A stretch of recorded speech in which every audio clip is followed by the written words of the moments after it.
2,355 years ago, the Greek philosopher Aristotle wrote the first work of literary theory, Poetics. He described how stories work, or how he thinks stories work. He says, a whole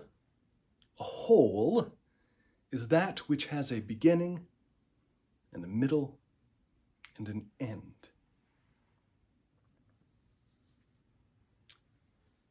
The poet Billy Collins writes this, called Aristotle: of beginnings and middles and endings. This is the beginning. Almost anything can happen. This is where you find the creation of light, a fish wriggling onto land, the first word of Paradise Lost on an empty page. Think of an egg, the letter A, a woman ironing on a bare stage as the heavy curtain rises.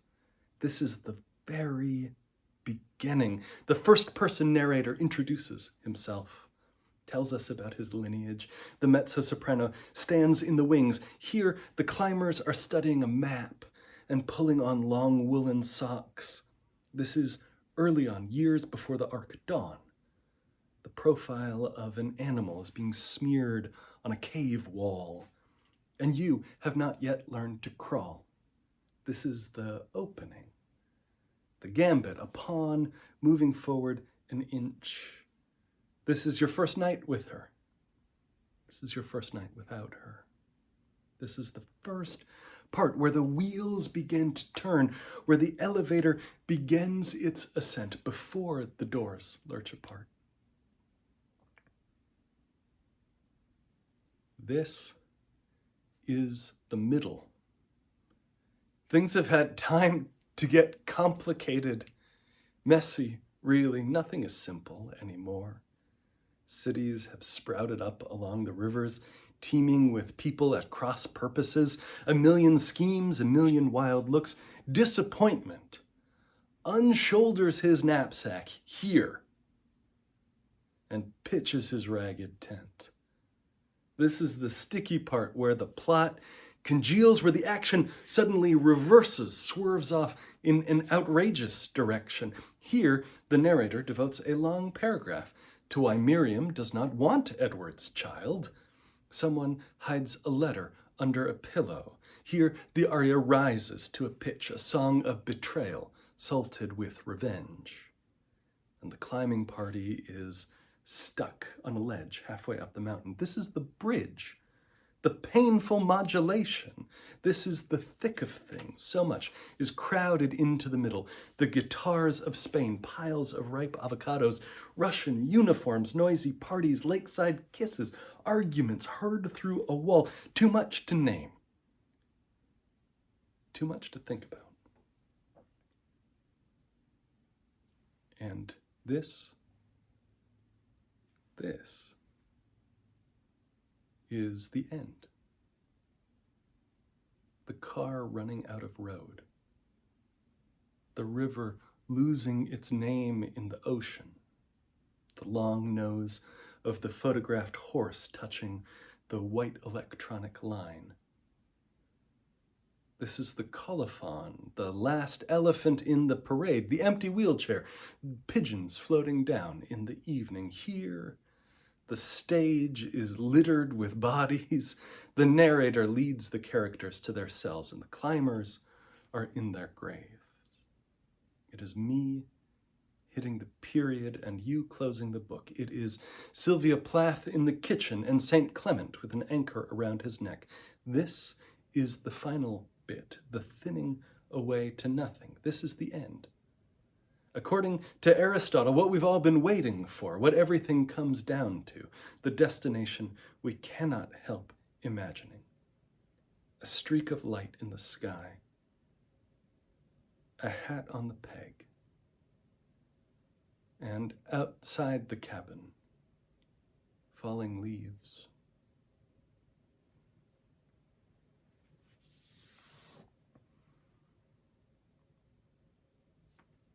There is a beginning and a middle and an end, says Aristotle, this is what makes a whole. And then in the poetry, 2,300 years later, Billy Collins goes about simultaneously fulfilling that structure and tearing it apart by overwhelming us with too many things happening all at once. And we get lost inside the language of it. Guitars of Spain, piles of ripe avocados, Russian uniforms, noisy parties. Too much to name, too much to think about. It overwhelms. And I feel that sensation so acutely right now, right in this moment, that we're not in the middle of one clean narrative, one story that takes us steadily from A to B to C, and then a period at the end of it.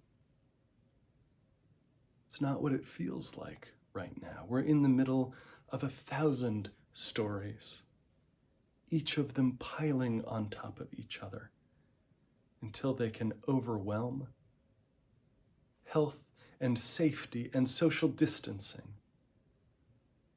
politics and election, climate change and natural disaster, an uprising for racial justice. All of these things are at once new and at the same time just a piece of a longer story, a piece of a larger trajectory, something that has no clearly defined beginning and middle and end, but which always goes when you pull on the threads of history. They're tied into every other thread. And here we are now in the present, in the middle of a giant tangle of yarn, which is the stories not just of the larger world, but our own hearts too. And everything in us that brought us into this moment. We're in the middle of the storm. We're in the middle of a time where there are beginnings and endings and complicated middles all happening at once for us. Lives that sometimes are simultaneously packed to overflowing and socially distant, each of us from each other. This is not what we signed up for the fall of 2020. At this point in the church year, most years, I feel like we're at the top of the roller coaster. We have all our potential energy. We're ready to start sliding down and looping around, seeing all of your faces gathered back again here in person as we all come back together from our various forms of summer break. And the work of church starts up, the energy of church starts up again. This is not what we signed up for. To be together again, still on YouTube, still meeting by video. It's not what we signed up for, it's what it is. And we make the best way that we can. But it's not what we planned for. It can be overwhelming.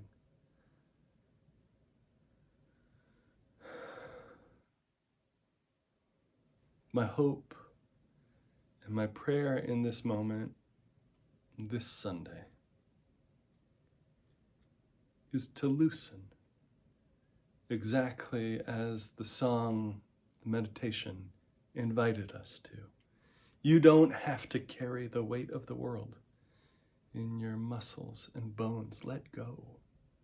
Let go. You won't be swept away.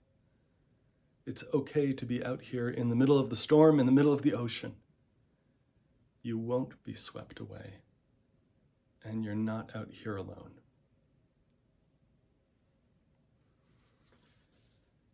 It's another piece of poetry by Dan Albergati called Things to Do in the Belly of the Whale. I think of Jonah swallowed and waiting in darkness. And I think of all of us in the belly of the whale, each in our own way, each in our own homes, in our own pods. Things to do in the belly of the whale. Measure the walls, count the ribs, notch the long days. Look up for blue sky through the spout. Make small fires with the broken hulls of fishing boats. Practice smoke signals. Call old friends and listen for echoes of distant voices. Organize your calendar, dream of the beach. Look each way for the dim glow of light. Work on your reports. Review each of your life's 10 million choices. Endure moments of self-loathing. Find the evidence of those before you. Destroy it.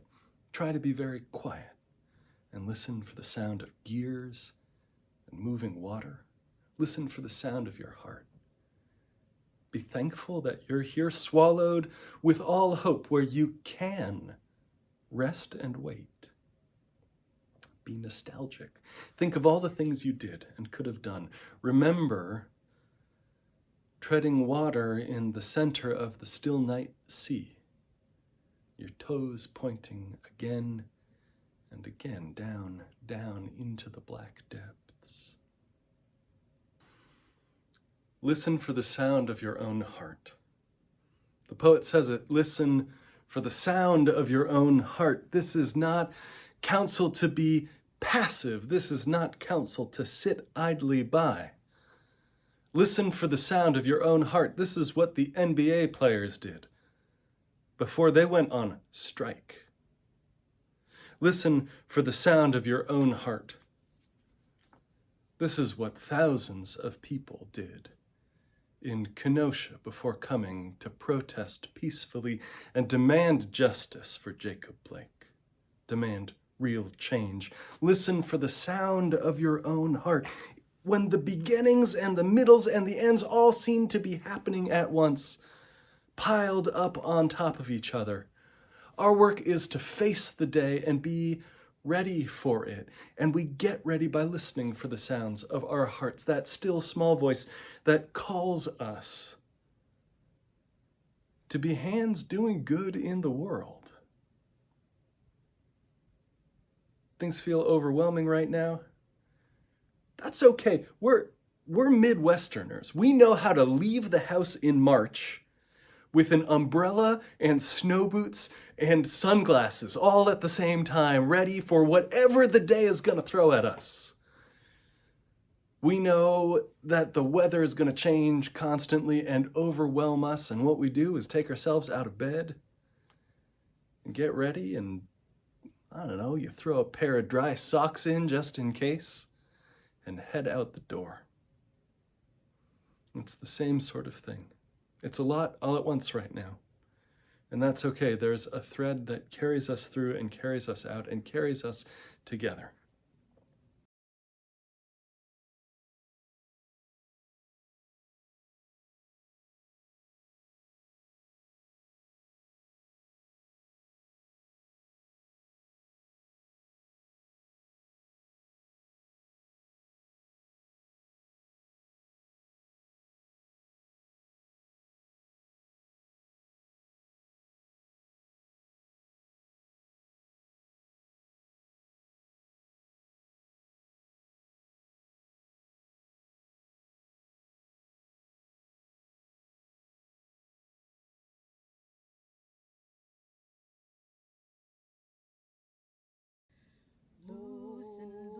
This is the beginning, and this is the middle, and this is the end, and this is not what we signed up for.